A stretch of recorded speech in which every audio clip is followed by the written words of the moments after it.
কওমি মাদ্রাসার মানুষগুলি, এই ফুরকানিয়া মাদ্রাসার মানুষগুলি, এই মাদ্রাসার মানুষগুলি, মসজিদের মুয়াজ্জিন ইমাম সাহেব, আপনাকে, আমাকে, সকলকে, অনেককে, যারা মুসলমান, আমার মা যখন আমাকে ফুরকানিয়া পাঠিয়েছেন, বিসমিল্লাহির রহমানির রহিম আমি যখন শিখলাম, আউযুবিল্লাহ শিখলাম, এই মানুষগুলির হাতেই।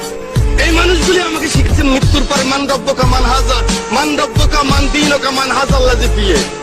এই মানুষটাই শিখিয়েছে আমার মৃত্যুর পরে যখন কবর রাখবেন, মিনহা খালাকনাকুম ওয়া ফিহা নুঈদুকুম ওয়া মিনহা নুখরিজুকুম তারাতুন উখরা।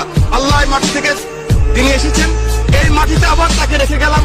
সেই মানুষগুলিকে একটা জিনিস আমি দেখেছি, মাননীয় স্পিকার, এভাবে কান ধরে এই মানুষগুলিকে যখন এই কান ধরায় পিঠের মধ্যে লাথি মেরে যখন পার করেছে, গ্রাম বাংলার লক্ষ কোটি মানুষ তখন কান্না করেছে। মাননীয় স্পিকার,